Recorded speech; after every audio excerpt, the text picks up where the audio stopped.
Orang itu ketika ada di wilayah, ketika dia salah, biasanya dia tidak merasa salah. Maka butuh momen-momen kesadaran bahwa aku ini banyak salah. Ayo, nasihati dirimu sendiri.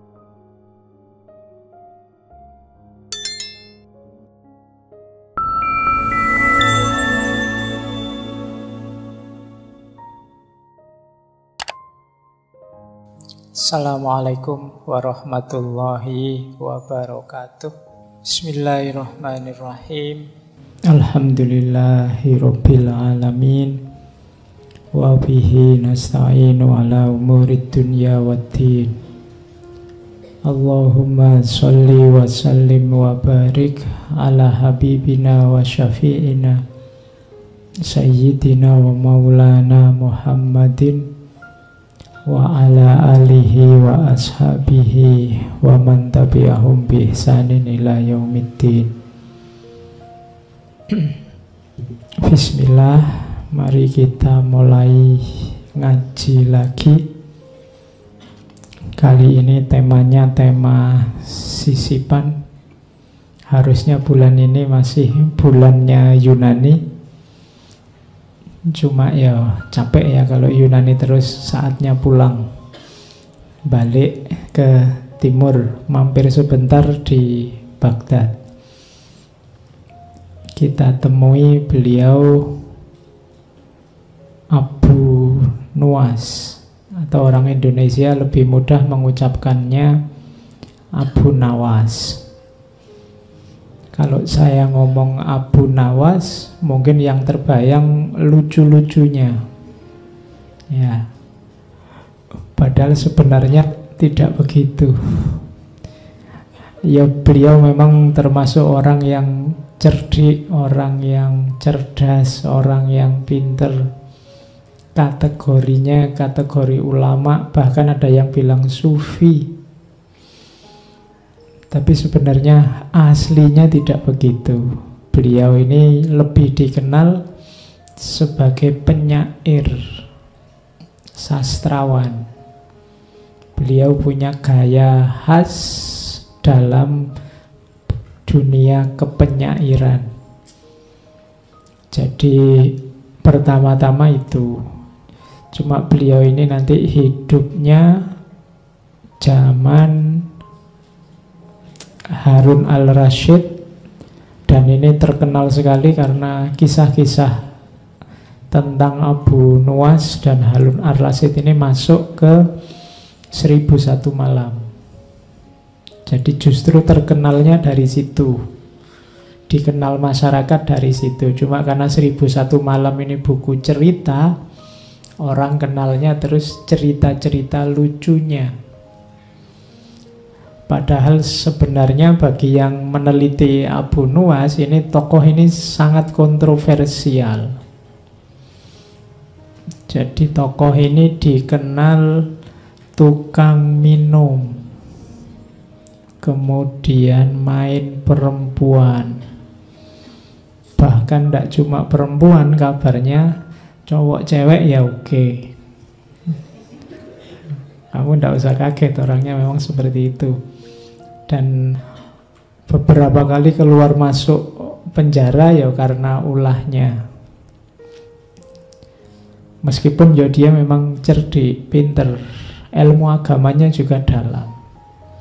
Tapi dia punya kekecewaan tertentu dalam hidupnya, punya hasrat, punya gairah tertentu yang hidupnya jadi kontroversial. Ada yang benci, ada yang suka, ada yang memuji, ada yang macam-macam. Pokoknya ini tokoh ini gaduh-gaduh. Tapi untuk dunia sastra pengaruhnya luar biasa.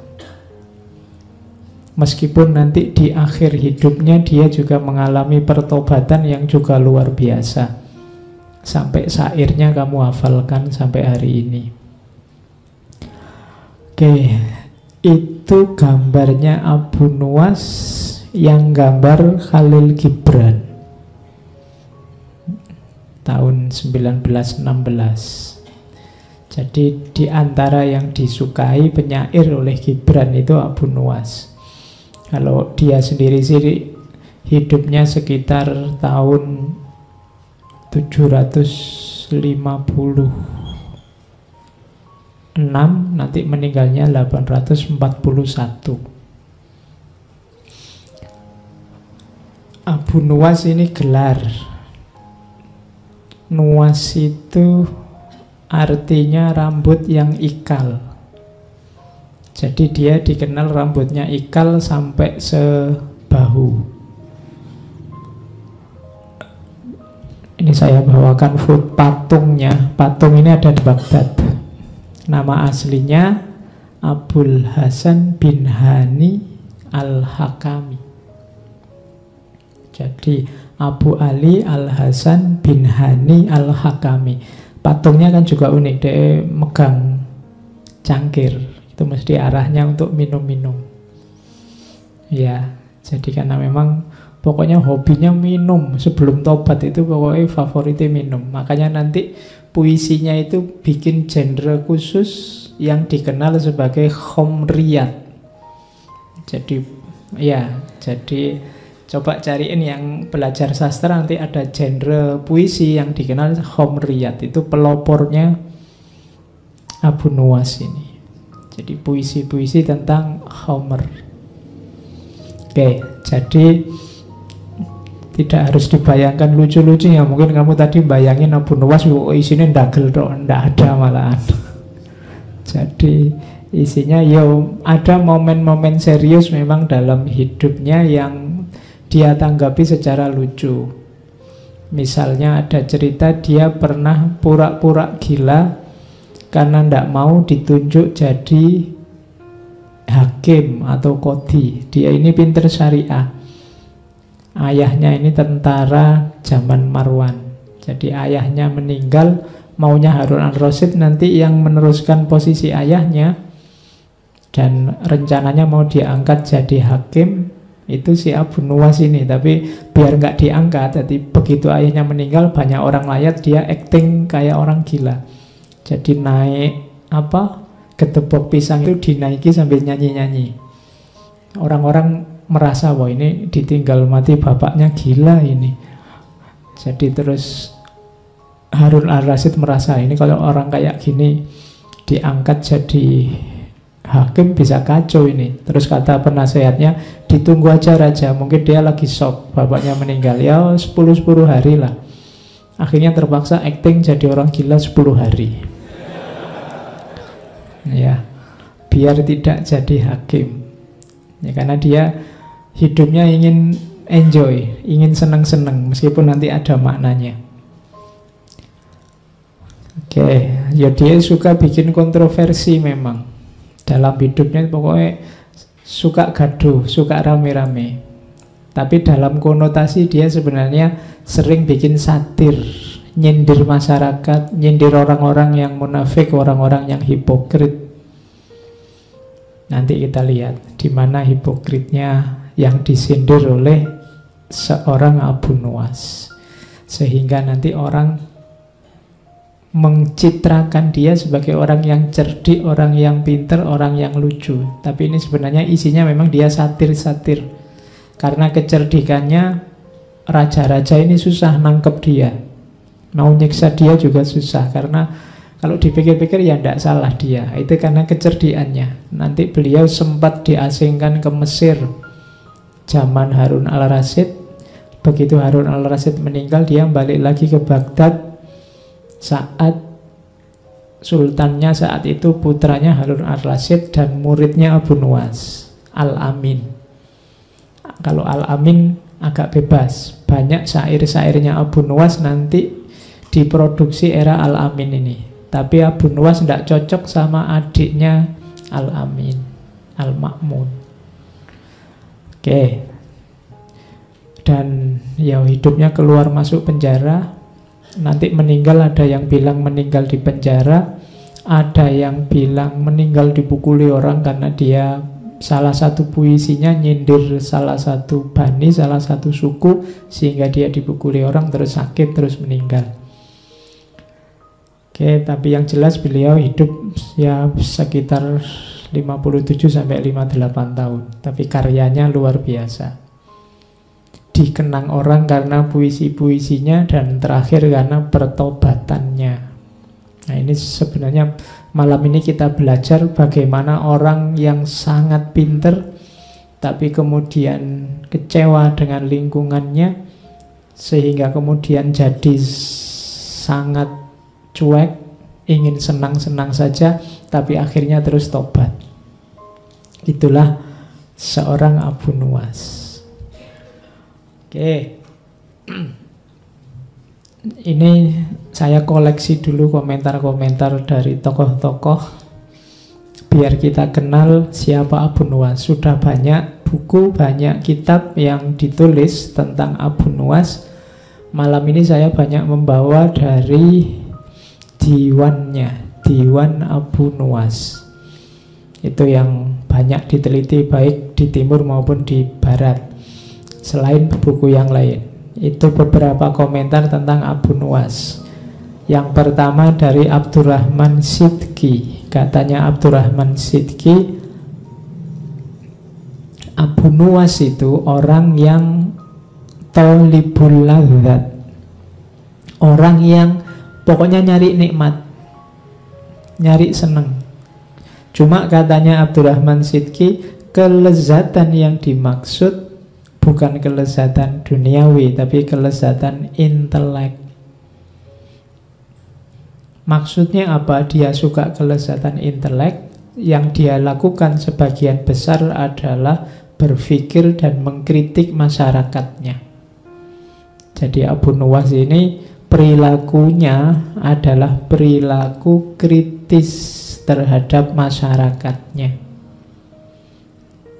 Jadi Abu Nuwas sering nyindir masyarakat itu suka munafik, suka hipokrit. Kalau seneng tidak mau bilang seneng karena jaim. Kalau suka enak itu tidak mau bilang enak karena khawatir dengan keenakan itu derajat sosialnya turun. Itu yang sering dikritik oleh Abu Nuwas. Kita kan sering gitu, hidup ini dengan gaya jaim. Jaim itu kan salah satu bentuk malu-malu, tidak mau mengekspresikan kebahagiaan, kesenangan. Nonton apa padahal seneng, tapi kalau ditanya suka enggak itu tontonan itu membuat kita lupa akhirat. Nah, kita suka gitu. Padahal ya seneng. Itu dikritik oleh Abu Nuwas. Jadi masyarakatku, masyarakatnya Abu Nuwas itu, bagi Abu Nuwas banyak yang hipokrit, munafik. Enak tapi nggak ngaku, seneng tapi nggak ngaku. Oke. Kalau ditanya, kan banyak orang ditanya misalnya, suka enggak ini? Enggak, saya enggak suka karena agama melarang. Nah, itu kan bagi kalimat ini kalau konotasinya seolah-olah dia enggak. Padahal lebih jujur kalau versinya Abu Nuwas bilang aja saya suka, tapi sayangnya dilarang oleh agama. Nah, itu lebih jujur daripada enggak, saya kayak gitu-gitu jauh, saya itu bersih, saya itu enggak. Oke, mending jujur loh. Nah, masyarakat yang hipokrit, katanya Abu Nuwas. Itu komentarnya Abdurrahman Sidki. Ada komentarnya Saiki Daif. Saiki Daif ini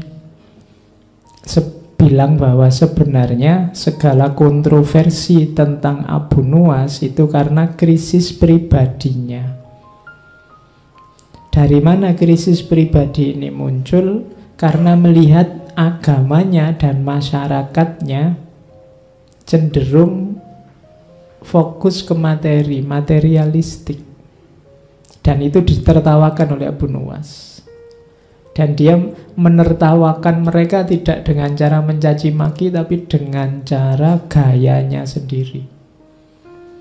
Termasuk mabuk-mabukan tadi, termasuk segala kemaksiatan yang dia lakukan di masa muda. Itu karena dia merasa sebel luar biasa dengan masyarakatnya. Mungkin di kalangan kalian adalah yang muda-muda itu kan yang sebelnya luar biasa lihat situasi hari ini. Nah itu kalau Abu Nuwas terus lahirnya jadi minum-minum, hura-hura, pokoknya asik aja tiap hari, maunya begitu. Itu lahir karena kekecewaan-kekecewaan. Katanya Saiki Daif itu karena akumulasi krisis pribadi. Ya sebenarnya kita semua bertanggung jawab agar orang-orang semacam ini tidak lahir karena eman-eman. Abu Nuwas ini kabarnya juga hafal Al-Quran, ilmu agamanya dalam. Kalau katanya Abbas Mahmud Akkad, Abu Nawas ini agak narsis. Jadi cinta diri yang berlebihan. Nah itu makanya di banyak cerita seolah-olah Abu Nawas ini tidak bisa kalah. Kalau ada apapun dia selalu menang karena dia memang pinter. Jadi sakarepe dhewe ditanya dalil apa saja dia bisa jawab. Bahayanya orang pinter yang kayak gini kan semacam itu. Jadi keliru tapi punya dalil. Oh itu tidak sembarangan. Jadi kadang-kadang ilmu itu bisa jadi musibah semacam ini. Jadi semakin kita pinter, akhirnya kita juga pinter menjustifikasi kesalahan. Sudah jelas-jelas salah, kita punya argumen terhadap kesalahan itu. Nah itu penyakit.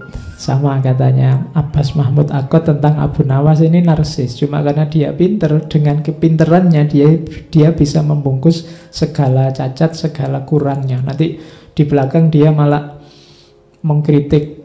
Ketika dikritik orang kok mabuk terus, dia nanti pakai ayat. Nanti kita lihat. Ya. Jadi ketika dikritik orang dia bisa pakai ayat. Oke. Jadi itu komentarnya para ulama. Ada juga ini kalimatnya Ibnu Mu'taz dalam Tabaqatus Syu'ara. Katanya Ibnu Mu'taz, sebenarnya Abu Nawas itu seorang faqih yang pinter agama, berpikirnya terbuka, ilmunya banyak, hafalannya kuat, bahkan ilmu Al-Qur'annya dalam. Dia mengetahui nasih mansukh, mengetahui muhkam mutasyabih. Aslinya itu dia. Cuma ya kalah oleh nafsunya. Jadi orang itu ada ilmunya, ada nafsunya. Siapa yang menang, yang kalah akan mengabdi. Kalau yang menang ilmunya, ya nafsunya akan mendukung ilmu. Tapi kalau yang kalah nafsunya, yang menang nafsunya, ya ilmumu akan jadi pendukung nafsu. Jadi katanya Ibnu Mu'taz, Abu Nawas termasuk Abu Nawas babak pertama sebelum tobat itu orang yang kalah oleh nafsunya. Sehingga ilmunya akhirnya menjustifikasi dipakai untuk membenarkan nafsunya. Sama kayak kalian pacaran terus pakai dalil waja'alnakum su'uba wa qabaila lita'arufu.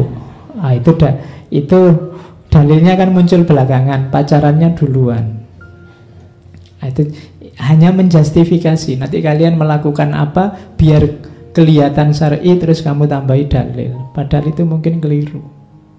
Dalilnya arahnya tidak ke situ, tapi kamu pakai ke situ. Nanti kan ada kasus, kapan itu saya baca, ada seorang suami yang memukuli istrinya. Dan dia pakai dalil, kan ada ayat yang memang kalau diterjemahkan letterlek apa adanya, suami itu bisa memukuli istri. Fa'idhuhunna wahjuruhunna fil madhaji wadribuhunna, surat An-Nisa itu kan. Jadi suami bisa memukuli istri dengan dasar Al-Quran. Ah ini sebenarnya kan ingin mukulnya duluan. Jadi terus baru nyari justifikasi belakangan. Nah itu yang terjadi dengan Abu Nawas bagian awal nanti semacam itu. Meskipun Abu Nawas sendiri kalau ditanya, katanya Abu Nawas, demi Allah aku ini masih Islam. Asli masih Islam ya syariat ya.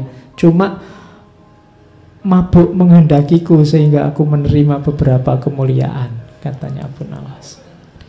Bukan aku yang ingin mabuk, tapi mabuklah yang ingin aku. Ya, oke, jadi pinter ngomong ya. Aku ini Islam, jangan khawatir. Hanya saja kalah oleh mabuk, karena bukan aku yang datang ke mabuk, mabuknya yang datang padaku. Jadi kerjaannya tiap malam, kalau bahasa hari ini Abu Nawas ini dugem, seneng-seneng. Jadi kalau nyari tokoh besar yang suka dugem antara lain Abu Nawas. Oke, kenapa sih lahir sosok seperti itu? Ada yang menganalisis situasi saat itu. Ini kan puncak-puncaknya kejayaan Abbasiyah. Masyarakat sedang jaya-jayanya. Banyak orang kaya mendadak, sukses mendadak, terus lupa diri. Sebaliknya, ada juga yang sangat benci dengan kekayaan dan kemewahan dan lupa diri itu, terus menarik diri. Jadi ada yang ekstrim lupa diri, ada yang melarikan diri dari dunia. Ada ulama-ulama tertentu yang merasa bahwa dunia sudah rusak, dunia sudah kacau, maka dia menarik diri, menganggap dunia itu hina dan rendah. Sementara sebagian masyarakat yang lain yang dikejar kemewahan, kekayaan. Kondisi semacam ini, kalau versinya Abu Nuwas ini memuakkan. Dua-duanya tidak original. Abu Nuwas ini mirip kayak Nietzsche yang orang itu hidup hari ini versi dirinya sendiri. Kalau ingin seneng ya seneng aja. Kalau ingin apa ya lakukan aja. Tidak usah dibelenggu oleh apapun. Itu situasi yang mengawali sosok lahirnya Abu Nuwas masa muda. Meskipun dia ilmu agamanya dalam, tapi kemudian dia jatuh pada kesimpulan bahwa masyarakat ini sakit dan mungkin tidak bisa sembuh. Karena itu ngapain capek-capek, aku juga harus seneng-seneng. Sudahlah, kita nikmati hidup hari ini dan sekarang. Makanya nanti ciri-ciri syairnya Abu Nuwas ada 1, 2, 3, 4, 5. Yang pertama khomer, senang-senang, mabuk. Beberapa syairnya sangat erotis, makanya saya nggak akan bawa yang itu ke sini, nanti kena sensor. Ya, beberapa sangat erotis kesannya. Ya, nanti rekamannya ada suara tut gitu, karena tidak boleh diucapkan. Terus satir. Satir itu seolah-olah memuji, tapi sebenarnya dia melecehkan atau merendahkan, atau sebaliknya seolah-olah merendahkan tapi sejatinya meninggikan. Itu gaya satir.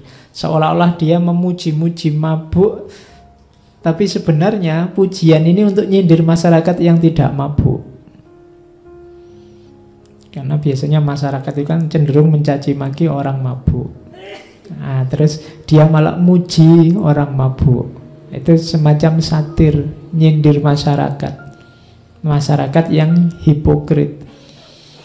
Kemudian satir dan sindiran pada kesalehan formal. Jadi ini juga bagi Abu Nuwas tidak original, tidak otentik. Orang beragama hanya mengambil formalitasnya. Jangan-jangan hanya casingnya, isinya sama saja antara yang mabuk dan yang tidak mabuk. Nah, itu sindiran dari Abu Nuwas. Kemudian yang keempat, pentingnya menikmati hidup. Hidup sekali mbok ya yang seneng. Hidup sekali kok isinya marah-marah, tawuran, gegeran, saling caci maki, saling berapa sih panjangnya hidup kita? Nah, itu banyak puisi-puisinya Abu Nuwas yang konotasinya ke sana. Mbok yo ndak usah sumpek-sumpek. Wong hidup kita ini tidak terlalu panjang, kita nikmati saja hari ini. Tidak harus khawatir tentang masa depan atau menyesal tentang masa lalu. Hidup kita hari ini. Nah, itu pentingnya menikmati hidup. Dan yang terakhir, ini yang banyak dikutip adalah kesadarannya di babak terakhir kehidupannya tentang pertobatan, kesedihan, penyesalan terhadap yang dia lakukan di awal. Cuma kita tidak akan langsung jujuk tobatnya. Kita selusuri pelan-pelan dari mulai mabuknya. Seperti apa sih kondisi dia waktu mabuk? Oke.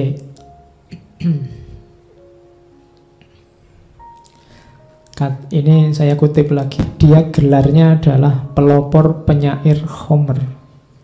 Makanya puisinya dikenal sebagai Homriyat. Katanya Toha Hussein, kenapa sih kok Abu Nuwas yang disebut pemuka penyair Homer? Padahal sebenarnya banyak sastrawan penyair yang cirinya Homer atau suka minum. Katanya Toha Hussein, karena Abu Nuwas ini minum ini tidak untuk iseng, tidak untuk mumpung aku sumpek tak minum, ini kan minum hanya sekali-sekali untuk selingan. Tapi waktu Abu Nuwas muda, minum itu sudah jalan hidupnya. Ya, jadi katanya Toha Hussein, ini khas Abu Nuwas ini, pokoknya tidak ada hari tanpa minum. Minum itu sudah jadi jalan hidup. Jadi dia bukan selingan, dia bukan tempelan. Kalau jalan hidup tidak bisa dipisah. Nanti bisa kamu kiaskan dengan rokok ya. Kalau sudah jalan hidup tidak bisa dipisah. Jadi karena memang eksistensimu sudah menyatu dengan, kalau Abu Nuwas dengan minumnya. Kalau tidak minum bukan Abu Nuwas itu. Sama kayak kamu, kalau nggak ngerokok bukan kamu berarti. Kalau kamu ya mesti ngerokok. Itu logikanya katanya Toha Hussein. Kenapa kok Abu Nuwas ini dianggap pelopor penyair Homer? Itu salah satu puisinya yang dari Diwan Abu Nuwas itu. Ingatlah, segarkan aku dengan Homer dan katakan bahwa itu Homer. Ini kan terang-terangan, tidak sembunyi-sembunyi. Kita kadang-kadang kalau melakukan yang tidak cocok atau tidak enak, kadang-kadang kan sembunyi-sembunyi. Padahal kita nikmati, tapi kita tidak mau menampilkan. Tapi Abu Nuwas menyindir orang yang menikmati tapi sembunyi-sembunyi. Analoginya dengan Homer. Dan katakan bahwa Homer ya Homer, jangan kau segarkan aku dengan kerahasiaan apabila mungkin dilakukan dengan transparan. Katanya Abu Nuwas, tak ada baiknya menutup-nutupi kelezatan dalam Homer. Itu kan dahsyat sekali. Dia ingin terang-terangan. Kamu pemabuk ya? Iya.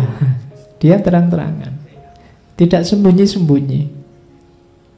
Kalau kamu tidak suka pemabuk, ya tidak usah dekat-dekat aku, kan gampangnya gitu. Dan bagiku mabuk itu enak, kan itu. Itu Abu Nuwas. Arak adalah kenikmatan, kesempurnaan. Dan dia nikmat bahkan saat hanya duduk bersama orang-orang yang duduk meminumnya. Jadi nongkrong aja bareng sesama peminum itu sudah nikmat. Itu Abu Nuwas. Bahkan ini kontroversi luar biasa, ini ceritanya Ibnu Mandzur. Satu ketika Abu Nuwas ini masih mabuk terus sholat. Imamnya membaca Al-Kafirun, Qul ya ayyuhal kafirun. Itu jawab Abu Nuwas. Terus dia jawab labbaik. Iya. Jadi kan itu, katakan wahai orang kafir itu, yo aku ngono. Iya. Itu nyindir kita luar biasa. Kita sekarang takut disebut kafir, takut. Abu Nuwas malah yo aku kafir ngono. Jadi katakan wahai kuliah ayyuhal kafirun, dia malah jawab. Ya. Nah, itu ya memang sedang mabuk, tapi sebenarnya cerita ini sindiran. Jadi kita semua itu biasanya kafir tidak ngaku. Kafir itu kan jenisnya banyak macam-macam. Dan Abu Nuwas ngasih contoh terang-terangan waktu sholat lagi. Iya, Kuliah ayyuhal kafirun labbaik. Nah, itu. Imamnya kaget mesti. Terus dia diinterogasi lama. Oh, kalau hari ini itu sudah pelecehan, masuk penjara ini pasti. Tapi terus dilepaskan karena alasannya orang ini memang suka ndagel kok, pelawak dia ini. Mungkin maksudnya ngelawak tapi waktunya ndak pas ya. Kesimpulannya gitu, terus dilepaskan. Itu enaknya jadi pelawak kan gitu. Kamu kalau keliru tinggal ngomong, oh itu cuma guyon kok, itu ndak serius. Nah itu Abu Nuwas. Kan memang beliau ini terkenal aneh-aneh. Karena ada cerita satu ketika dia teriak-teriak, ini loh Abu Nawas, aku orang yang tidak suka kebenaran, aku orang yang cinta fitnah, dan aku orang yang lebih kaya dari Allah. Rame heboh orang satu kota, dipanggil oleh Harun al-Rasyid kan, kamu itu stres apa mabuk? Kok kalimatmu kontroversial semua? Loh, yang saya ucapkan tidak ada yang salah Raja. Orang-orang aja tidak betah mendengarkan kelanjutannya. Jadi aku orang yang benci kebenaran karena neraka itu kebenaran, kematian juga kebenaran. Jadi aku benci neraka, aku benci kematian. Aku cinta fitnah, kan ada ayatnya, amwalukum wa auladukum fitnah. Anak-anak kecil kan ya fitnah. Jadi aku cinta fitnah itu maksudnya aku suka punya duit banyak, aku suka anak-anak. Lah tapi kok bisa kamu lebih kaya dari Allah? Loh saya punya anak, Allah enggak punya.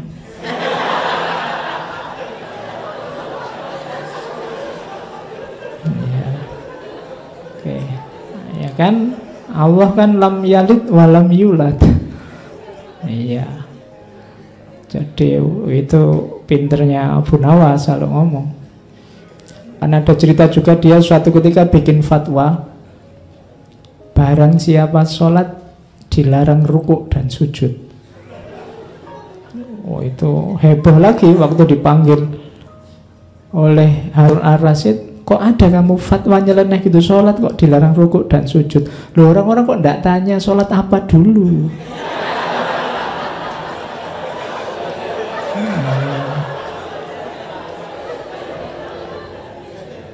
Oh iya, itu maksud saya kan untuk sholat jenazah.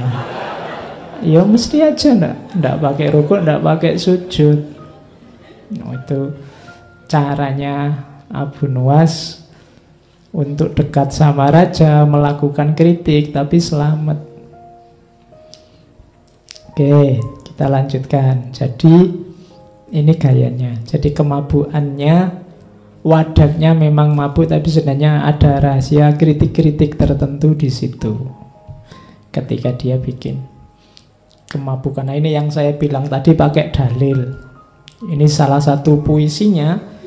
Dia bilang, biarlah masjid-masjid itu dipenuhi oleh orang yang sholat. Kita minum khamr aja sepuasnya.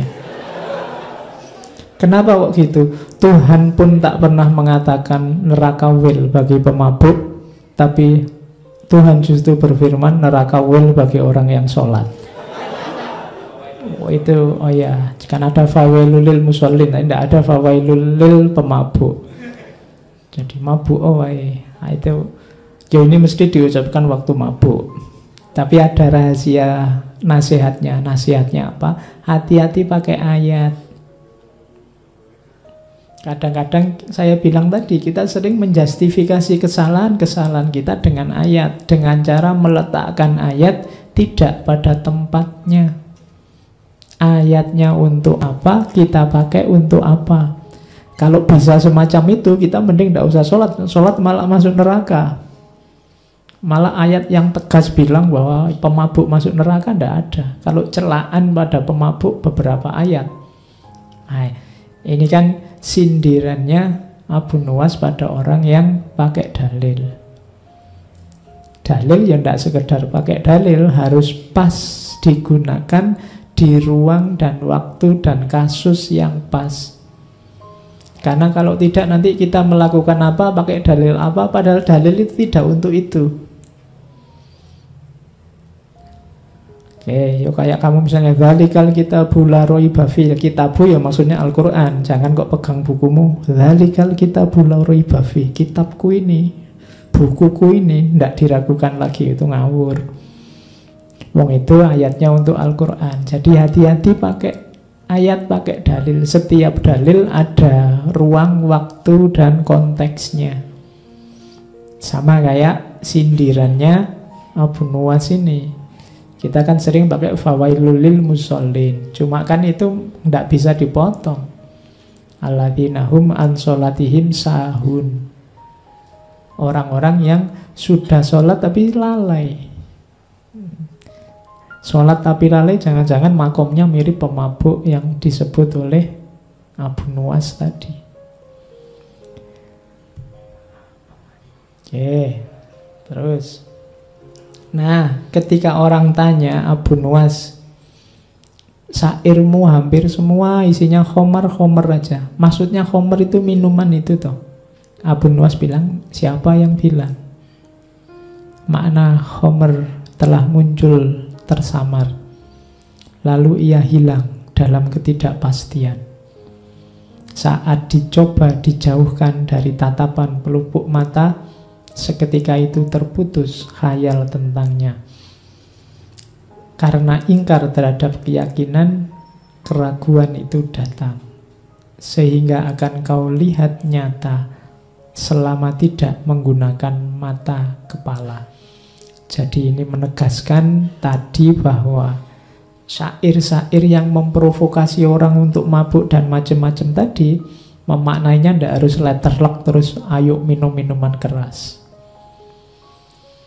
Jadi simbolnya bisa macam-macam, wong itu samar kok. Khomer itu kan simbol bagi kemabukan. Mabuk itu bisa macam-macam. Kamu bisa mabuk dunia, kamu bisa mabuk harta, kamu banyak hal bisa membuatmu mabuk. Tidak cuma khomer. Wong kamu naik bis ngadep belakang aja bisa mabuk ya. Makanya maknanya samar, tidak tegas. Ya silahkan ditafsirkan sesuai situasimu masing-masing. Tapi memang konotasi khomernya sangat terasa. Dia sering dan banyak pakai kata-kata khomer. Makanya syair-syairnya disebut khomriyat. Nah, itu pinternya Abu Nuwas. Dia menciptakan genre sendiri dalam tradisi kepenyairan. Terus ada pelajaran dari situasi seorang Abu Nuwas ini yang bilang dari Ahmad Abdul Majid Al-Ghazali dalam Diwan Abu Nuwas, beliau editornya. Jadi Abu Nuwas ini memang sebelum tobat itu poros hidupnya adalah ingin senang-senang. Cuma ada rahasia di situ. Apa sih kesenangan itu? Kesenangan itu muncul kalau seseorang melakukan sesuatu secara total. Kalau versinya Abu Nuwas, aktivitas apapun, termasuk mabuk, itu harus dilakukan dengan mantap, kemauan keras, maka kalian akan puas. Kalau sudah puas, bahagia. Rahasianya sebenarnya di situ. Pelajarannya katanya Ahmad Abdul Majid Al-Ghazali. Jadi bahkan mabuk saja kalau diseriusi sedemikiannya ternyata bisa membahagiakan. Ya maksudnya apalagi perbuatan-perbuatanmu yang baik, apalagi kamu belajar, apalagi kamu sekolah, apalagi kamu kuliah. Kalau kamu lakukan sepenuh hati dengan mantap, sungguh-sungguh, totalitas, akan kalian rasakan manfaatnya. Jangankan yang baik-baik, wong yo sekedar mabuk saja bisa membuat orang bahagia. Apalagi kebaikan-kebaikan. Nah, kunci nasihatnya di situ sebenarnya. Abu Nuwas ini seolah-olah sangat total dalam kemabukannya. Tapi pelajarannya bukan di mabuknya, tapi di totalnya. Jadi lakukan segala sesuatu dengan total.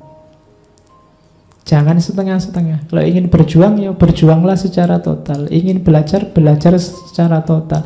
Kalian mahasiswa ada tugas bikin makalah, bikin secara total.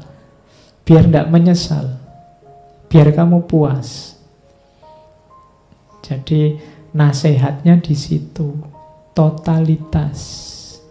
Bahkan dalam kemabukan. Oke. Jadi babak pertama kenakalan Abu Nuwas dalam kemabukan sudah. Sekarang kenakalan versi kedua. Cinta. Ya, kayak di antara hura-hura yang membahagiakan dalam hidup Abu Nuwas, ya dia cinta. Dia selain suka kemabukan juga suka lawan jenis. Itu salah satu contoh puisinya tentang cinta. Saya bilang tadi banyak puisi-puisinya yang erotis yang tidak saya bawa ke sini. Duhai mata yang mempesona, engkau redup selamanya. Tatapanmu menguak rahasia yang tersimpan di dada. Perhatikanlah diri kita. Engkau menutupiku meski engkau sendiri tanpa baju. Seakan takdir menyembunyikanku. Engkau membunuhku tanpa harapan untuk balas dendam. Seakan pembunuhan itu adalah persembahan kepada Tuhan. Oh, itu kan kalimat pernyataan cinta yang luar biasa. Pinternya seorang Abu Nuwas. Jadi kalau bikin puisi kayak gini ya terus dikasihkan lawan jenisnya ya mesti langsung kelepek-kelepek kan, dibilangin duhai mata yang mempesona. Itu kan siapa yang tidak suka diginiin. Dan ini memang keahliannya Abu Nuwas. Ada sangat banyak puisi-puisi ekspresi cinta kepada lawan jenis. Bahkan ini ada satu cerita. Abu Nuwas ini terpaksa naik haji. Kenapa? Ya, terpaksa, memaksa dirinya naik haji. Kenapa? Karena dia jatuh cinta sama perempuan namanya Jinan. Dan Jinan ini memaksa dia, kalau kamu cinta padaku ya kamu harus haji. Nah, dia terus terpaksa naik haji. Kalau sekarang susah ya. Tapi ini bisa jadi modus. Kalau perempuan ingin nolak laki-laki bisa. Kalau kamu cinta padaku, kamu harus naik haji. Itu nunggunya 20 tahun berarti. Ya, kamu bisa modus itu. Jadi kalau takut nolak bilang aja gitu. Oh, saya mau padamu tapi harus haji dulu. Oh, itu ngantrinya hampir 30 tahun sekarang. Jadi nah, kalau Abu Nuwas naik haji beneran ya, kalau zaman Abu Nuwas ya gampang. Apakah engkau tahu betapa umurku sia-sia oleh permintaannya? Sedang permintaan itu alangkah sulitnya. Karena dia males ibadah, wong dia senengane mabuk. Karena tak kudapatkan alasan untuk mendekatinya. Terpaksa yang sulit itu kulakukan juga. Aku menunaikan ibadah haji.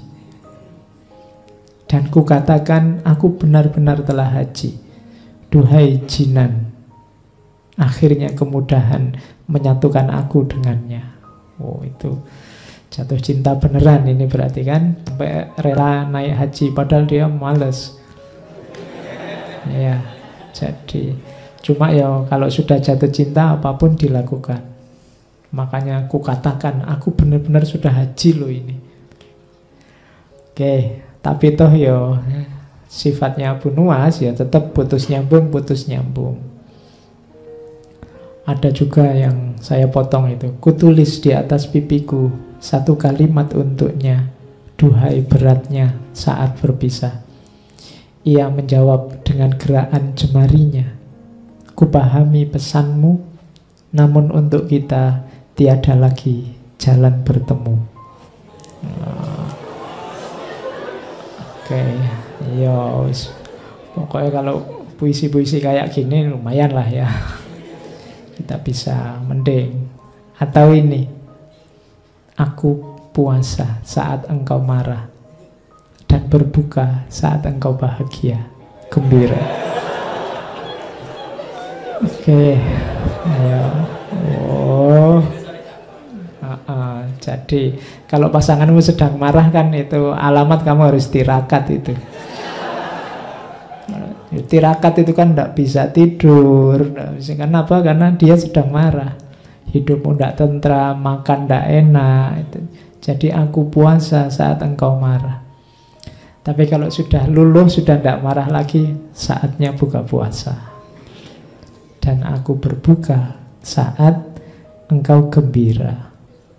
Jadi di luar kecerdikannya tadi, Abu Nuwas ini seorang yang sangat pintar bikin puisi, bikin syair.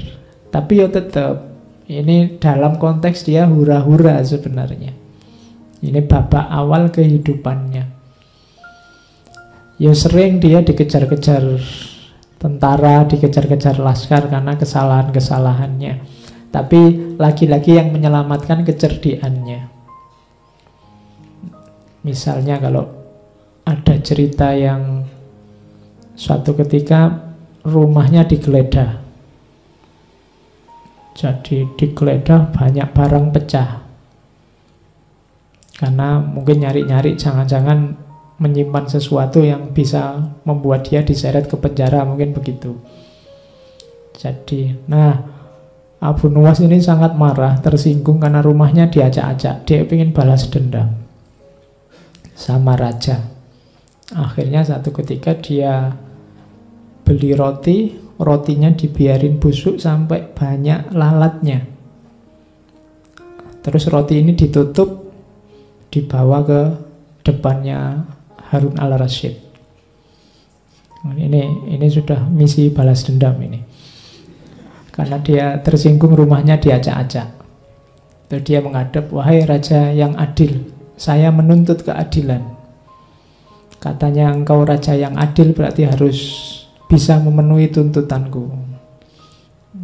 Terus Harun al-Rasyid tanya, keadilan apa yang mau kamu tuntut? Siapa yang mau kamu tuntut? Siapa yang tidak adil padamu? Terus dia bilang, lalat. Saya punya roti ternyata didahului oleh lalat, sehingga saya sekarang tidak bisa memakannya. Lalat ini sudah tidak adil pada saya. Ya Harun al-Rasyid ketawa aja. Oke lah terus maumu gimana? Tolong Baginda ngasih perintah bahwa saya punya hak untuk memukul lalat dimanapun dia ada. Akhirnya, ya wis, tidak apa-apa, untuk menghiburmu sekarang kamu boleh, kalau ada lalat kamu pukul saja. Wah, itu Abu Nuwas sudah siap-siap bawa pentungan. Terus dibukalah roti itu, lalatnya nyebar kemana-mana. Ada nempel di kaca, nempel di mana, dia akhirnya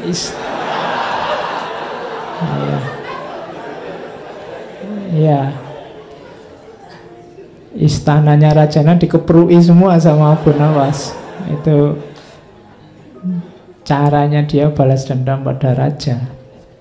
Oke, itu cerita-cerita kayak gini nanti banyak di Alfu Lailah wa Lailah, kisah 1001 malam. Meskipun nanti beberapa ulama mengkritik karena cerita itu fiktif, tapi ada beberapa nama yang harusnya tetap dimuliakan, tapi gara-gara cerita itu terus kesannya jadi, nanti ada beberapa cerita yang kesannya, misalnya Harun al-Rasyid juga suka minum-minum.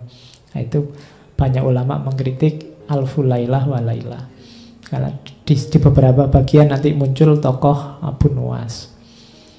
Karena ya memang ceritanya selalu banyak dengan Harun al-Rasyid. Saya tidak tahu kok jarang sama Al-Amin. Padahal banyak syair, banyak cerita yang beliau justru dekatnya sama Al-Amin. Bahkan Tadi yang kelanjutannya mukul-mukul itu, rajanya juga terus pengen balas dendam. Tapi tetap kalah kalau sama Abu Nuwas. Jadi satu ketika rajanya ini ingin balas sama Abu Nuwas. Abu Nuwas diajak berburu. Nah, di tengah jalan kok mendung mau hujan. Nah, Abu Nuwas ini naik keledai yang tidak bisa cepat. Sementara raja sama pasukannya bisa naik keledai cepat. Terus rajanya bilang, ini sebentar lagi hujan. Pokoknya pedomannya kita berburu ini tidak boleh baju kita basah kehujanan. Jadi silahkan nyari tempat perlindungan sendiri-sendiri. Oh, begitu tiba-tiba hujan deras ya, kalau yang pakai kuda yang larinya cepat enak, raja dan pasukannya cepat bablas ke depan. Abu Nuwas ini pelan-pelan. Tapi raja begitu nyampe di depan, nyari-nyari tempat perlindungan tidak ada. Akhirnya tetap basah. Nah, pelan-pelan dari jauh tiba-tiba datang Abu Nuwas. Orang-orang heran, ini semua bajunya basah. Dia yang pelan-pelan kok tidak basah. Harusnya kalau ikut keputusannya raja tadi, yang dihukum justru prajurit-prajuritnya yang banyak yang basah. Orang heran semua, loh Abu Nuwas kok bisa kamu tidak basah sama sekali? Iya, saya itu takut sama keputusannya raja, yang bajunya basah mau dihukum. Jadi yang lain sudah bablas ke depan, begitu hujan saya ya daripada capek-capek nyari perlindungan, ya tak copot saja bajunya, tak lipat, terus tak dudukin di atas keledai. Ya, jadi bajunya tetap kering, badannya basah tidak apa-apa, kan yang tidak boleh basah bajunya. Oke, ya akhirnya dia selamat, tidak jadi disiksa oleh rajanya. Oke, itu cerita-cerita tentang Abu Nuwas masa muda. Dia suka hura-hura, suka mabuk, dan lain-lain. Sekarang babak baru kita masuk pertobatannya. Nah, kuncinya nanti di sini sebenarnya. Yang mulai banyak hikmah-hikmah yang bisa kita ambil dari kisah hidup seorang Abu Nuwas.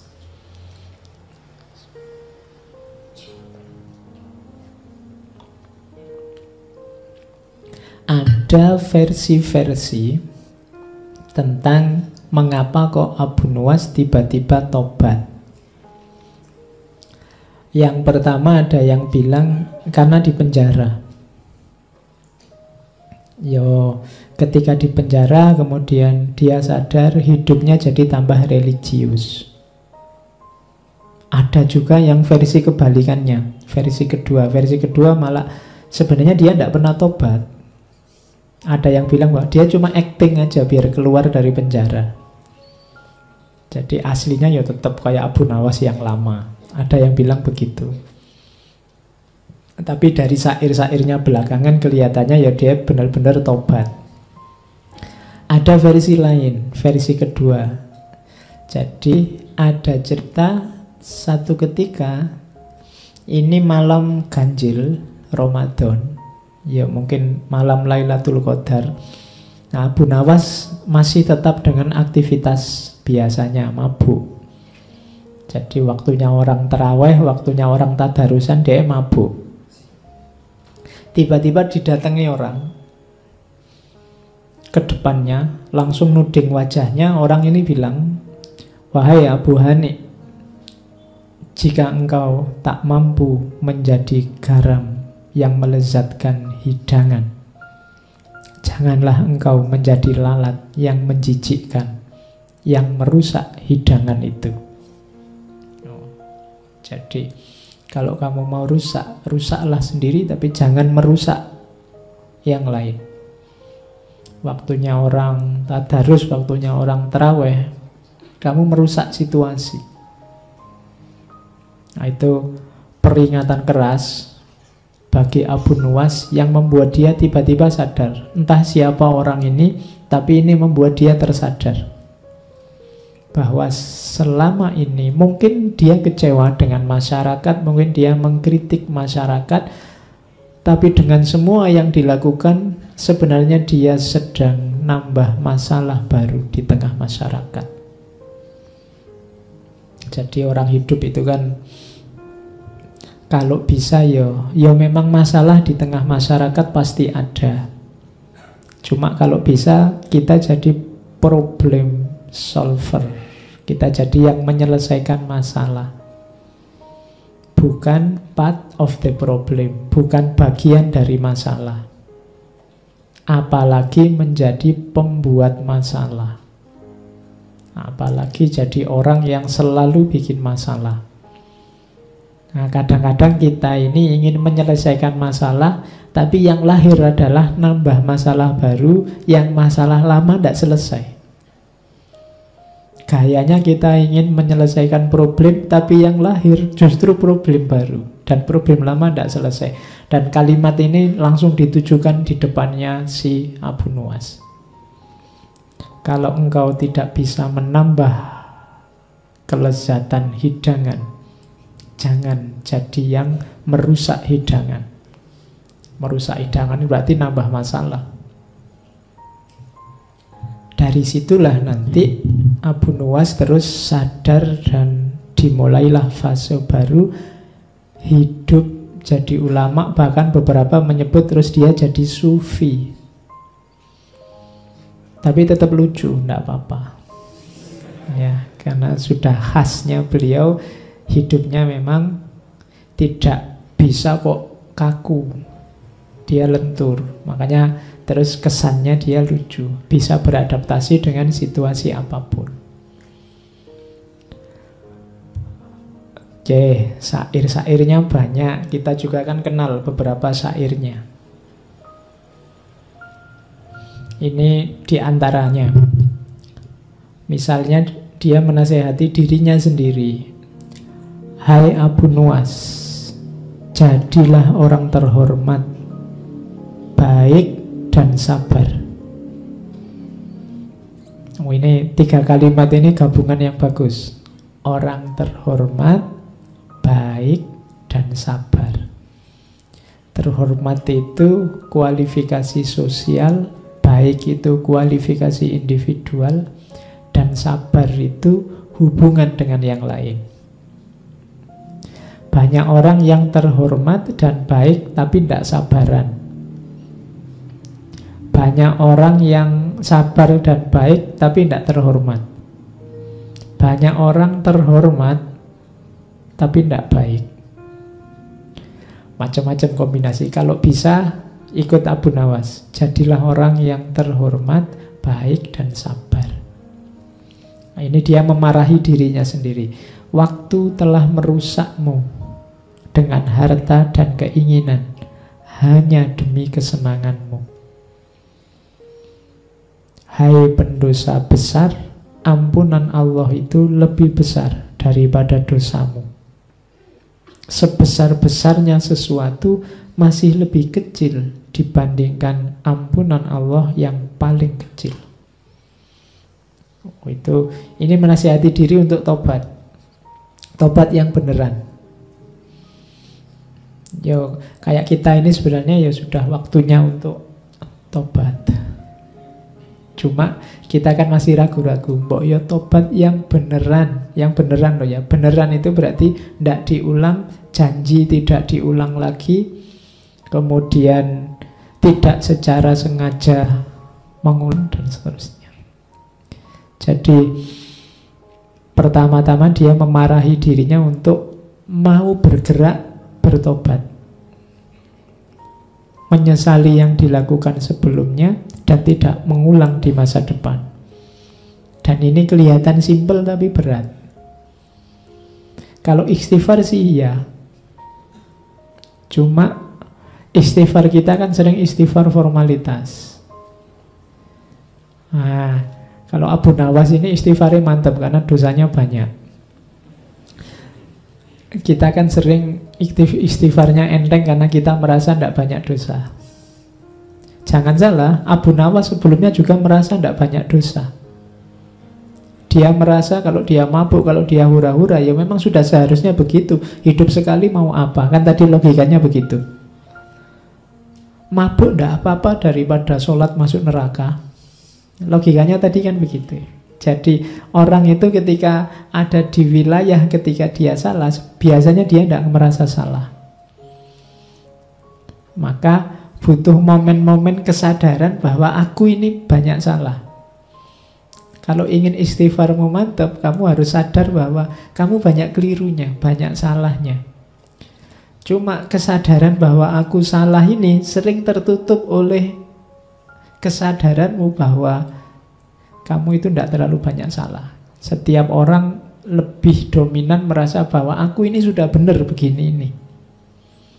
Kalau kamu tak tanya satu-satu tetap merasa hidup kayak saya ini Pak yang benar dan baik. Rata-rata begitu. Jadi kesadaran yang mengemuka bukan kesadaran bahwa aku ini banyak salah dan mungkin sekali sering melakukan kesalahan. Tapi biasanya yang mengemuka dalam hidup kita itu kesadaran bahwa aku ini sudah benar. Hidup seperti ini loh yang bagus. Itu yang mungkin membuat istighfar kita tidak terlalu mantap. Kayak formalitas. Tobatnya bukan tobat yang serius. Nah, diajari oleh Abu Nuwas, ayo nasihati dirimu sendiri. Kalau nunggu dinasihati orang ya tidak akan nyampe-nyampe. Nasihat yang paling bagus dari dirinya sendiri. Berarti apa? Kesadaran. Oke, dilanjutkan kalimatnya. Ini kesadaran bahwa betapa besarnya dosaku, maka apa pembelaanku akan segala yang telah kulakukan. Kalau besok Allah tanya, kenapa sih kok kamu mabuk? Kok tak larang mabuk aja begitu susahnya? Nilaiku di depanmu itu seperti apa sih? Kalau besok Allah tanya begitu gimana? Apa yang akan kukatakan kepada Tuhanku?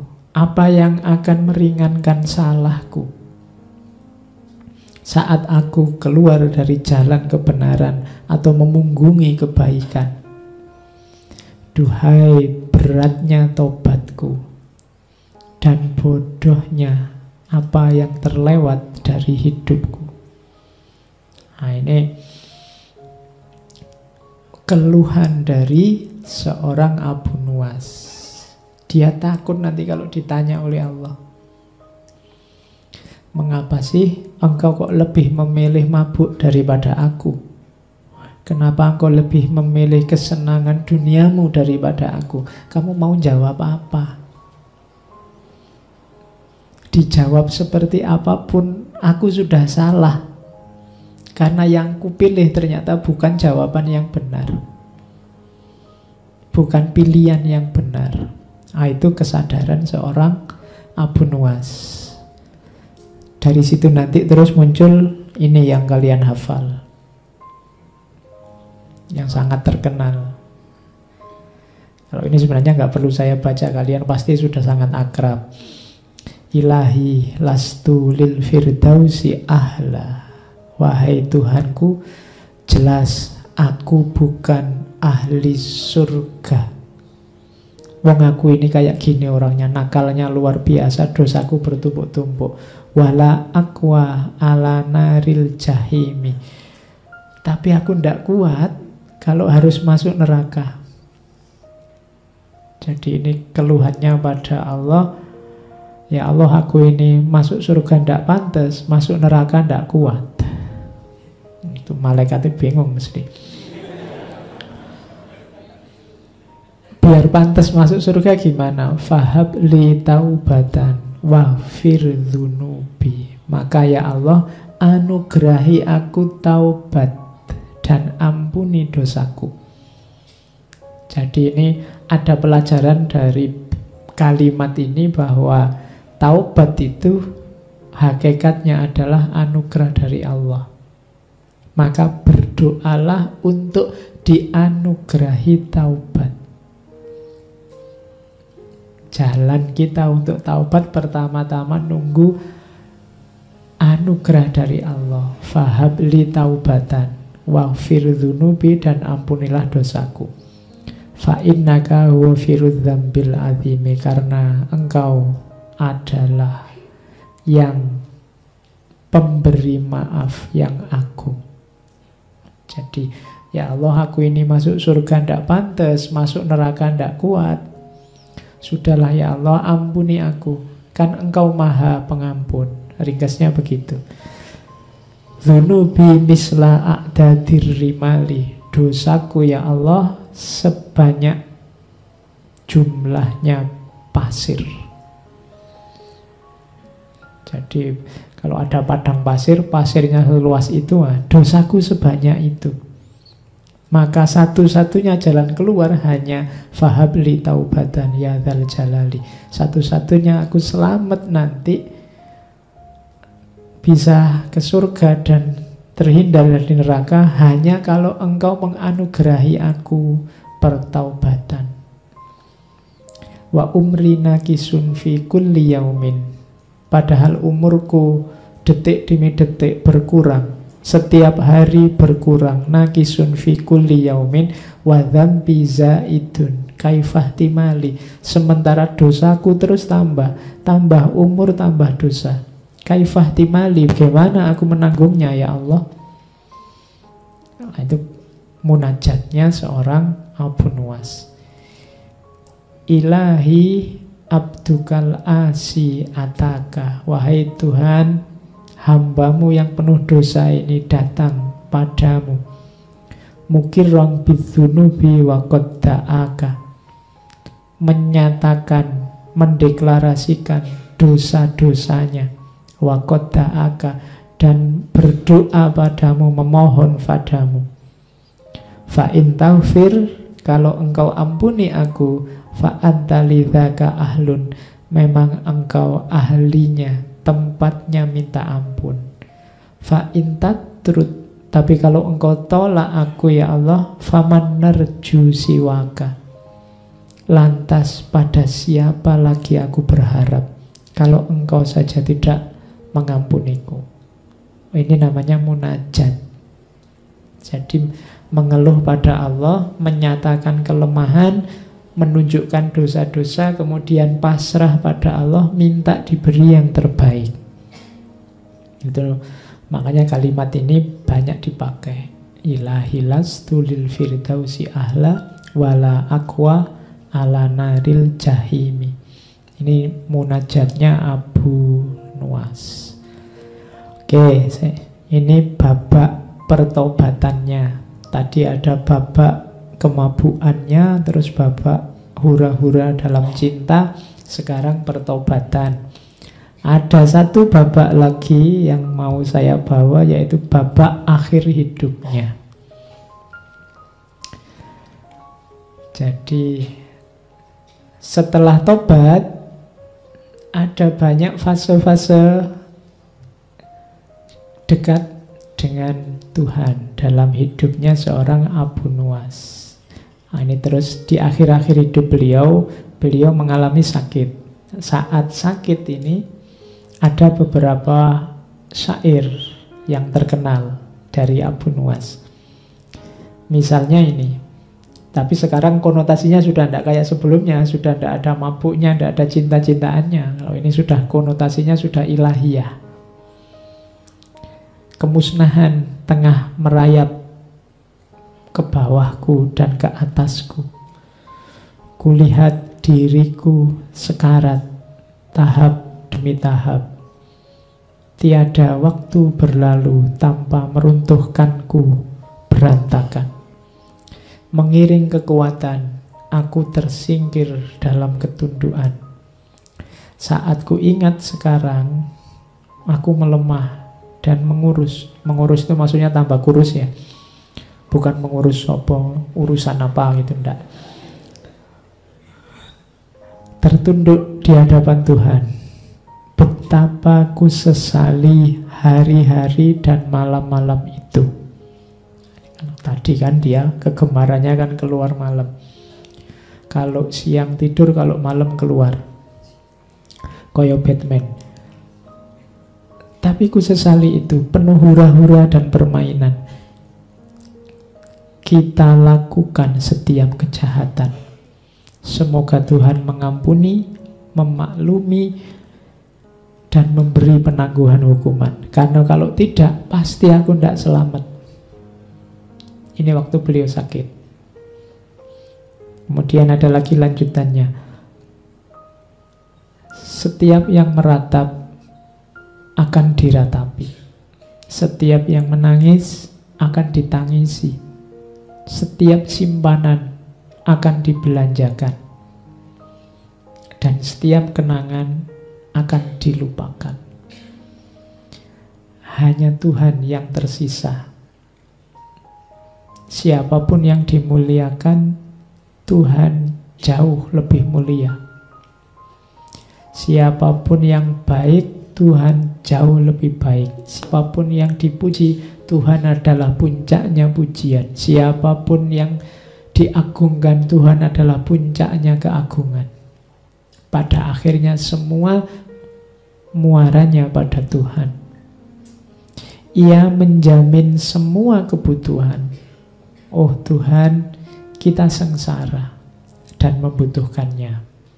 Jadi ini kesadaran setelah puncak hura-hura, puncak senang-senang, puncak kemabukan, sekarang kembali lagi ke Allah.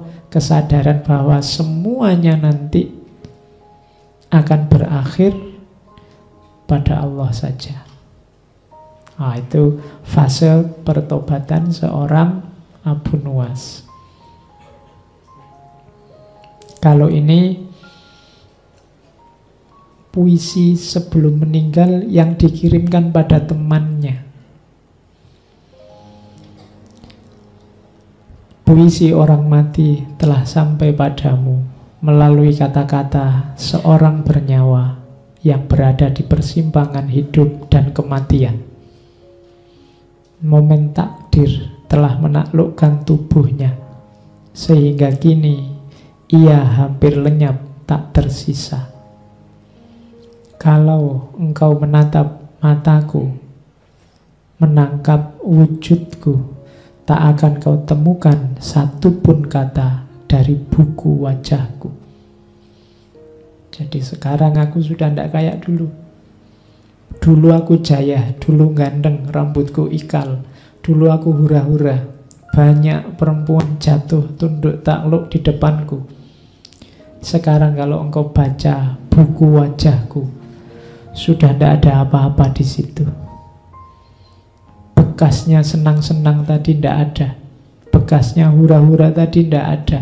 Yang tersisa hanya penyesalan, pertobatan. Semuanya sudah lenyap, tak tersisa. Dari situ nanti setelah ini beliau meninggal. Ada cerita saat salah seorang sahabat beliau setelah Abu Nuwas meninggal mimpi ketemu Abu Nuwas.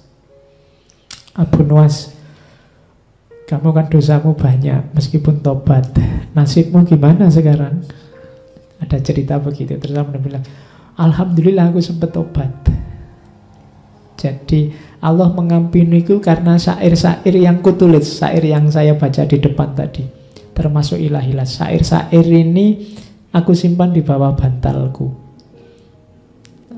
Terus dicek di bawah bantalnya, dan dari situ terus syair-syairnya, syair pertobatannya menyebar. Jadi awalnya memang itu asli munajat untuk dirinya sendiri. Tapi kemudian dikenal orang banyak karena memang kalimat-kalimatnya menyentuh. Sejak muda memang pinter bikin kalimat. Jadi itu kisah Abu Nuwas.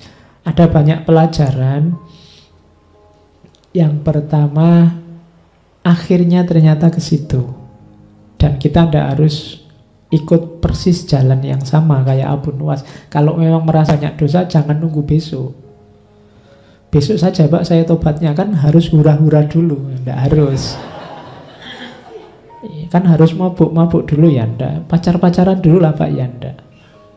Jadi tidak harus kita menyesal sebagaimana Abu Nuwas. Abu Nuwas mengalami experience, kalau bahasanya Konfusius.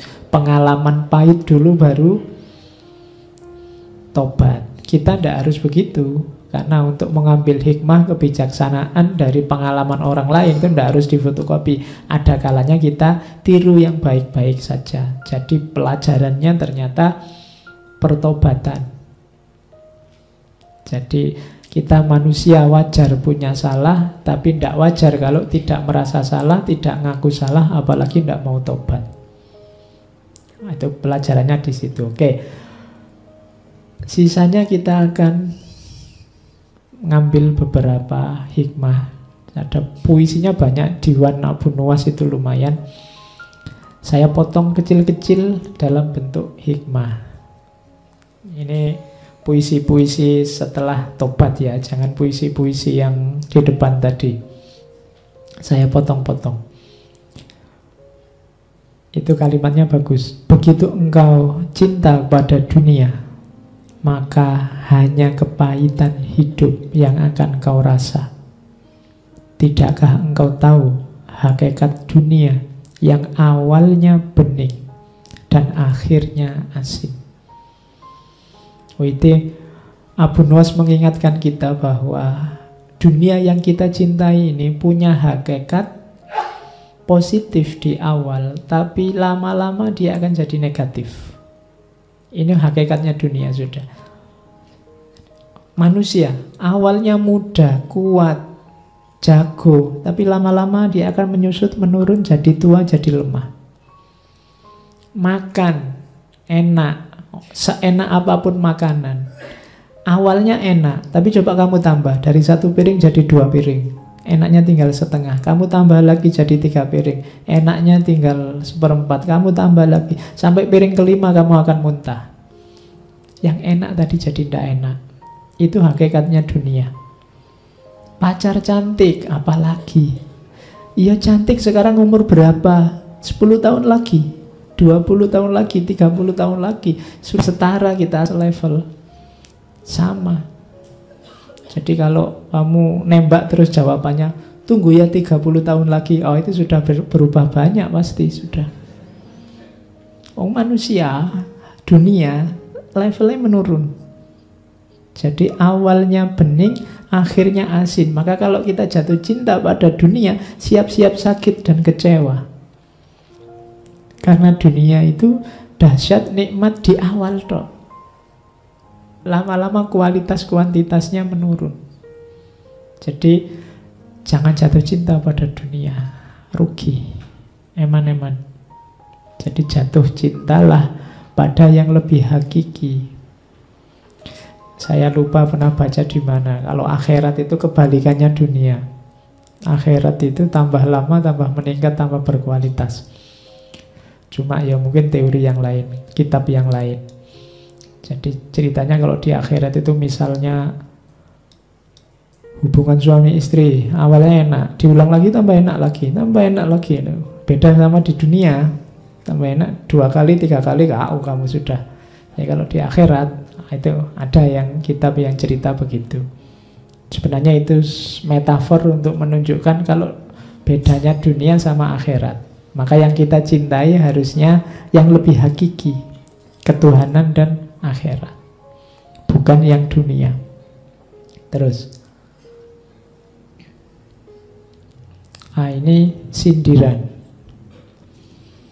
Wahai orang-orang yang peduli pada agama, ketahuilah bahwa kebebasan dan pemaksaan itu tidak ada. Semua yang kau tuduhkan tak ada benarnya selain kematian dan alam barzah. Tak seorang pun tahu begitu terpisah nyawa, apakah ia masuk surga ataukah neraka. Ini sindiran bagi kita. Di antara kita ada yang mengunggul-unggulkan kebebasan, ada kebalikannya, mengunggul-unggulkan kekakuan, pemaksaan. Yang satu beragama sangat keras, yang satu beragama sangat longgar. Yang satu andalannya kebebasan, yang satu andalannya pemaksaan. Katanya Abu Nuwas, semua yang kau tuduhkan tidak ada benarnya. Orang yang menganut aliran kebebasan biasanya menyebut yang aliran pemaksaan sebagai dogmatis lah, literalis lah, apalah, fundamentalis lah. Kebalikannya, Yang punya aliran pemaksaan biasanya menyebut yang punya mazhab kebebasan sebagai liberal lah, sesat lah, macam-macam. Katanya Abu Nuwas, semua yang kau tuduhkan tak ada benarnya, dua-duanya salah. Kenapa? Jangkauan wawasan manusia tidak ada yang berderajat pasti. Satu-satunya yang bisa dipastikan dalam hidup ini hanya kematian dan akhirat, alam barzah. Jadi yang kita omongkan berdasarkan pemahaman kita itu semuanya tidak pasti. Satu-satunya yang pasti hanya kematian dan alam barzah. Maka untuk hal yang tidak pasti, jangan korbankan hal yang pasti. Karena hal yang tidak pasti tadi, kita meresikokan bahaya kepastian. Maksudnya apa? Kadang-kadang demi kebebasan, demi pemaksaan, kita terus saling serang, saling menjatuhkan, saling menyakiti, saling berbuat dosa. Ini kan resikonya setelah kematian. Jadi sebenarnya kita sedang menjual yang tidak pasti demi menjual yang pasti demi yang tidak pasti. Nah, itu kalimat ini arahnya ke situ. Padahal ngapain sih kita mengklaim bahwa kita pasti benar, kita pasti lurus, wong tak seorang pun tahu begitu terpisah nyawa apakah ia masuk surga ataukah neraka. Siapa berani angkat tangan menjamin saya pasti surga, Pak? Tidak ada. Seandainya kamu orang soleh sekalipun, begitu kamu yakin 100% masuk surga, ada kesombongan dalam hatimu, dan dia yang jadi hijabmu untuk masuk surga. Jadi tidak ada satupun yang pasti. Wong begitu nanti di akhirat sudah hak prerogatifnya Allah. Mau surga apa neraka itu sudah urusannya Allah, tidak jaminan. Ada yang amalnya luar biasa karena kesalahan kecil akhirnya nggak jadi masuk surga. Ada yang dosanya luar biasa karena kebaikan kecil tidak jadi masuk neraka. Kan banyak cerita-cerita semacam itu. Ada ulama yang tidak jadi masuk surga karena mengambil kayu selilit waktu dia habis kundangan pulang ke rumah, ngambil kayu kecil karena tidak ada tusuk gigi miliknya tetangganya. Itu kan yang dicerita selilit sang kiai itu kan. Gara-gara selilit kayu kecil ini dia tidak jadi masuk surga. Tapi ada pelacur yang memberi minum anjing, gara-gara kebaikan memberi minum anjing ini dia masuk surga, meskipun hakikatnya dia seorang pelacur. Dalam tumpuan dosa, kebaikan kecil bisa membawa ke surga. Dalam tumpuan pahala, kesalahan kecil bisa menyeretmu ke neraka. Maka tidak ada yang pasti. Jangan menyombongkan diri. Tak seorang pun begitu terpisah nyawa bisa memastikan apakah ia masuk surga ataukah neraka. Maka jangan merasa aman, jangan merasa sudah selamat. Oke, itu kalimat selanjutnya. Terus, kulihat setiap hidup, setiap yang hidup itu fana, putra si fana, dengan nasab mulia yang bersambung kepada yang juga fana. Apa yang kita banggakan dalam hidup ini semuanya fana. Bahkan dirimu sendiri itu fana. Fana itu berarti pada akhirnya akan lenyap. Kita juga akan lenyap. Nenek moyang yang engkau bangga-banggakan juga akan lenyap. Keluarga yang engkau bangga-banggakan, engkau cintai juga fana. Semuanya fana. Maka segala konflik, segala pertikaian, segala perselisihan di muka bumi ini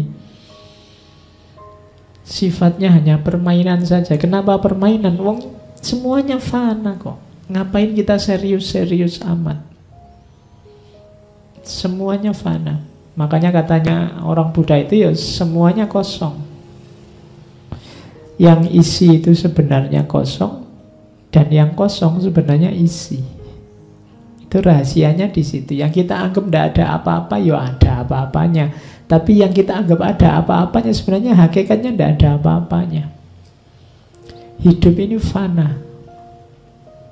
Pada akhirnya akan lenyap.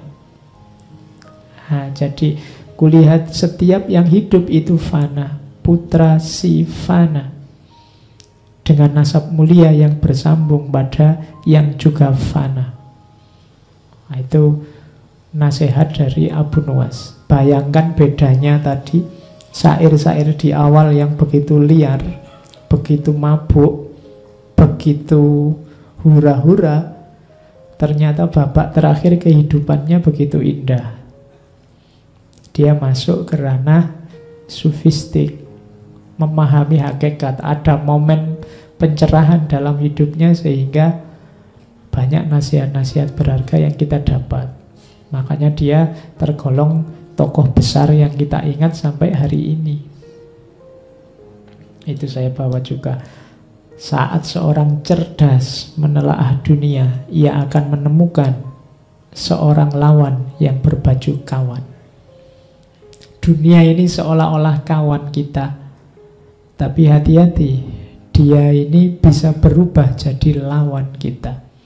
Dunia ini harusnya membantu kita, mendorong kita untuk menuju Allah, kembali pada Allah. Tapi hati-hati, dia juga potensial untuk menjegal langkah kita menuju Allah.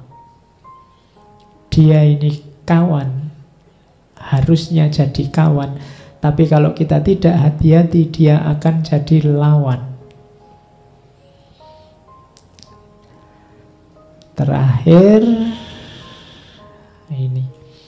Kalau ini kalimat-kalimat terakhir juga dari Abu Nuwas, lebih baik mati karena cengkraman kesunyian daripada mati karena payahnya, capeknya kecerewetan. Betapa sering engkau kehilangan diri dalam kelakar. Ini saya potong dari syairnya. Hari ini kemungkinan kita akan mati dalam payahnya kecerewetan. Semua orang cerewet hari ini. Kita akan lihat yang kita pegang tiap hari kan, isinya suara dalam bentuk tulisan. Kita hidup dalam belantara kata-kata, itu payahnya kecerewetan. Padahal akan lebih baik kalau kita mati dalam kesunyian, keheningan. Ada banyak makna, ada banyak rahasia dalam keheningan. Begitu kita hidup dalam belantara kecerewetan tadi, kita akan kehilangan kejernihan. Kita akan kehilangan yang hakiki. Karena yang tempelan sangat banyak, maka yang sejati tidak akan terlihat. Semakin banyak kata-kata mengepung kita, semakin sulit kita mencari yang sejati. Maka carilah ruang di mana engkau bisa hening, engkau bisa sunyi, biar jernih melihat dunia ini. Kalau kita sibuk terus, capek terus dengan kata-kata, maka kita akan kehilangan kejernihan. Kita akan mati karena payahnya kecerewetan. Katanya Abu Nuwas bahkan, betapa sering engkau kehilangan diri dalam kelakar. Kelakar itu kan ngomong ngalor ngidul yang tidak jelas. Yang itu membuat kita kehilangan diri, tidak waspada. Padahal mungkin dulu ini hobinya Abu Nuwas, kelakar. Tapi kemudian dia sadar, dalam kelakar kita sering kehilangan diri. Kita sering kehilangan hakikat hidup kita. Nah, jadi terakhir Abu Nuwas ini menasihat kita, ayo kita bikin waktu-waktu kita berharga. Kalau tidak, carilah kesunyian atau keheningan. Di situ harga nilai akan muncul. Jadi rumusnya itu. Dalam sehari bikinlah momen untuk dirimu sendiri, tapi untuk dirimu sendiri bukan untuk hura-hura, tapi untuk kesunyian, untuk keheningan. Kalau dalam agama momen-momen muhasabah dan tafakur. Disitulah nanti kualitas hidup kita akan naik. Oke, saya kira itu Abu Nuwas. Ya, tidak terbayangkan. Bayangannya tadi Abu Nuwas tokoh yang seneng-seneng dan hura-hura saja. Ternyata belokannya cukup tajam. Belakangan dia bertobat. Silahkan diikuti riwayat hidupnya, tapi yang babak belakang. Ya, yang babak depan kalau bisa cepat-cepat ditinggal. Jangan salah, Abu Nuwas usianya sekitar 57. 57 itu tidak terlalu tua. Mungkin pertobatannya paling usia-usia akhir lah, 40 ke atas. Tapi kan kita juga sudah merayap mendekati usia itu. Jangan ditunggu lagi. Karena usia itu kan tidak ada yang tahu. Tidak ada jaminan yang lebih tua berangkat duluan, yang muda belakangan. Tidak ada jaminan saya lebih tua dari kamu terus saya berangkat dulu. Sekarang banyak yang muda-muda duluan. Peristiwanya kan selalu peristiwa-peristiwa jihad, peristiwa-peristiwa itu kan muda-muda semua, demo, terus peristiwa. Sing tua-tua malah ning omah malah selamat. Sing nom-nom malah cepet berangkatnya.